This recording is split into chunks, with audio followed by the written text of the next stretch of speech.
Morning everybody, Jeff from Rust Bucket Valley Garage. We're going to be installing the Badlands Apex winch onto the JK this morning. We went ahead and unboxed it and we laid out all of the hardware, cables, modules, hooks, all the other stuff that needs to go in the installation. There's a couple of preparatory things that you need to do before you actually take and install the winch. One of them is there is a small black wire that comes from the control module to the motor, and there is a bolt right here, and you want to take and attach those. It has a large eyelet ring on it, and you want to slip that over the bolt. And then this is going to be the power cable for the positive for the power for the winch. Okay, so you want to take and put those on first, and they give you a rubber boot. They give you a black, red, and yellow boot. So the boot that's on there looks something like this. You put it on the cable first, then you go ahead and you're going to have to take and bend the eyelet that they give you. It's straight right now. You're going to have to bend it just a little bit to take and make it fit in this little recess right here, and then you go ahead and tighten it up with a 1/2-inch wrench. Before you get too far into this, you want to do a fit check, okay? And a fit check will let you know how it's going to fit in here. And also the mounting plate for the winch and the barricade bumper is punched out for the most popular winch footprints. So you want to take and make sure that the holes line up, and you can go ahead and get the bolts in there. First thing preparatory on the vehicle you want to put is the fire lead in, because the thing is, once you put the winch in, you do not have access anymore. So when you go ahead and look through the bolts, there'll be 2 bolts that are completely different from all the other ones. These are going to be like that, and the head on them is really short. And then you want to take and put a flat washer and a lock washer and a nut on there, and you want to take and tighten those up. They are going to be self-indexing. They're going to take and go in and line everything up for you. Okay. The next thing you want to do is, once you take and get the little bit of electrical work done, we still need to take and push this boot over the nut for the connection. There are some square nuts, okay, that will go into the bottom of the winch, okay, and they go in these recesses right here, okay, and there's 4 of those, 1, 2, 3, 4, okay, and those will take and actually hold your winch down. The hardware that actually holds your winch down, okay, is going to be these bolts right here, and you do want to use a lock washer and a flat washer, because when you take and screw these in to the square nuts that are in here through the mounting plate, if you do not take and put the right combination of washers on there, you will take and bottom them out, and there is a chance that you could take and break the case here. So this is very important.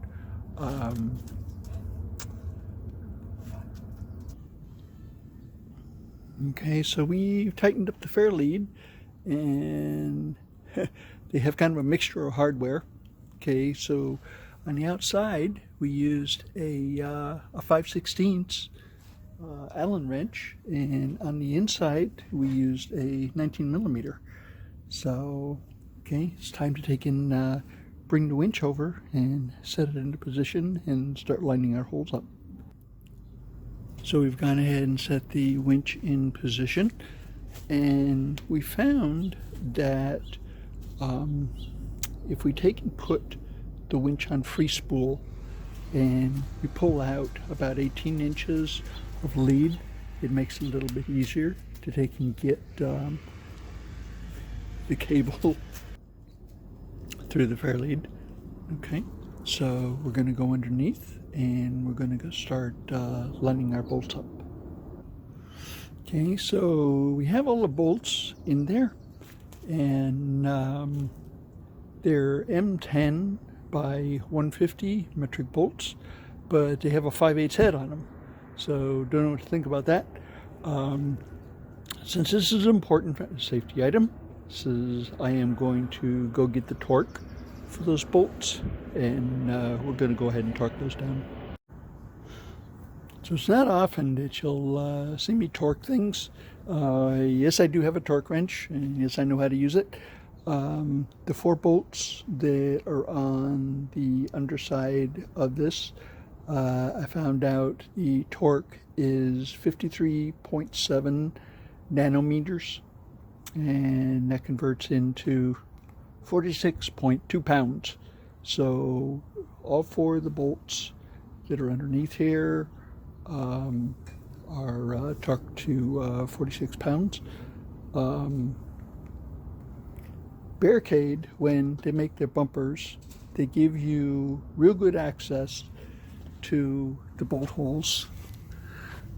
As you can see, this is one of the bolt hole accesses right here that you can take and see the bolt up inside there. Makes it really easy to get to and everything, so that's pretty good. So what we did is we routed and tie wrapped the power cables. We went around the radiator and underneath the air box and came up right beside the TIP'em, which is right here. Here's the TIP'em right here. Okay, and then routed them around here to the battery. One thing that or 2 things that we did find is that the cable with the heavy covering on it is the negative cable, even though if you have to take and cut away some of the insulation on the terminal to take and get a full bed of square terminal here, it comes up red. So I don't know what's going on with that. I don't know why that is. I know it's not a wiring error on our part here at Rust Bucket Valley. So and then we go over here and we take and connect up the positive lead, which we know is a positive lead. Okay. So what we've done is we plugged in the remote, and this is a remote that they give you, and we want to see if it works. Okay. And it sounds like it does, and we'll go in just a little bit too. There we go. Not too much tension on that. There we go. All right, nice and tight. So we got our hook on there. So actually looks like we're ready for business. Before tightening all your bolts up, make sure that I call it the finger test. See how many fingers you can stick in between here and the frame, how many fingers you can stick here in the frame. If you don't have a tape measure, just right there, go ahead and try that out. You can get your spacing, because once you take and bolt this down, it's down. So that is basically the installation of the Badland Apex winch that we received yesterday. And don't forget, Harbor Freight is not a sponsor, but this weekend, Friday, Saturday, Sunday, Monday, they are running a 20% coupon on their website. So go ahead and hit that coupon, and if you're looking for a winch, this is a pretty good one right here. 20% off of the price is $120. So who couldn't use $120? So that means that we're getting down to a very, very short list. Yesterday, we got the airbag situation squared away. Turns out that we got the airbag earlier in the week, and there were two connectors that were on there that when the airbag goes off, it fries the connectors because it just runs so hot. And of course, they're plastic connectors. You can get new connectors on the internet for a couple of bucks. However, whether they will fit is to be determined. Okay, so when this vehicle was on the transport truck, the guys trying to get it off the transport truck were really trying to take and turn the steering wheel. It wasn't doing any good because the sector shaft and the gearbox was broke, so it wasn't going to go anyplace. So I don't know if they take and tore up the clock spring that is inside here. So we replaced that too. We got brand new connectors. It's a funny thing about the connectors. They do have a connector repair kit. You can't get those individually through Mopar. One connector is $46, and the other one was $247. And for about $100 more, I can get a brand new clock spring assembly. So I decided to go ahead and do that. Let me show you what the clock spring assembly looks like. This right here is a clock spring assembly. These are the connectors for the airbag, and then the windshield washer control arm goes in like this, and the turn signal arm goes in here, and they fit in there. And then there's connectors that they can go to them. So you may ask why that is called a clock spring assembly. And well, the steering wheel turns. Okay, you have all these controls here. You have all these controls here. You have the horn wire, plus you have two airbag wires, and they must maintain contact with the rest of the car as they're turning. And let me show you how it does that. So back at the clock spring assembly, these are connected to the steering wheel, and this assembly turns. Okay, you notice the body takes and stays static, and this turns. The way they do that is inside here, there is a flat electrical cable that maintains connection. Okay, and it's wound up in here like a spring. Okay, if that flat cable becomes detached or damaged in any way, you will have intermittent, or you'll get an airbag light on some of your functions for your steering wheel. So that's basically the reason that we decided to take and replace this whole assembly, because we didn't know the status of it. We know what it had been through, and so we just decided to take and replace it, and it wasn't that bad. Took us about 20 minutes to take and do that. Got us to pull the steering wheel off. Can't use a steering wheel puller on it, so there is a bolt that goes into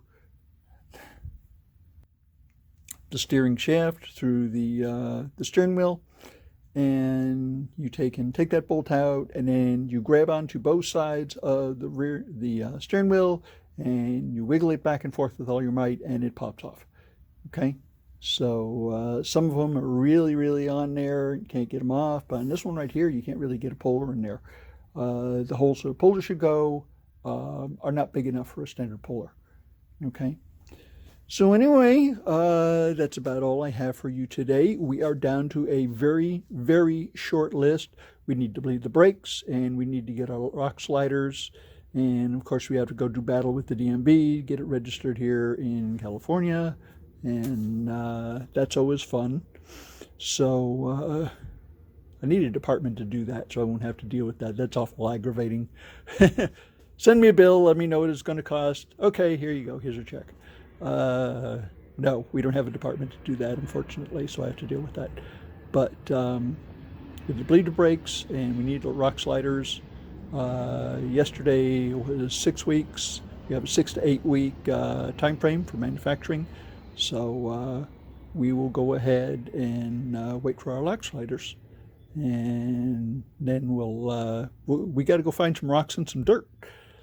So anyway, I hope that you have a wonderful day. I hope you're staying cool in this scorching weather.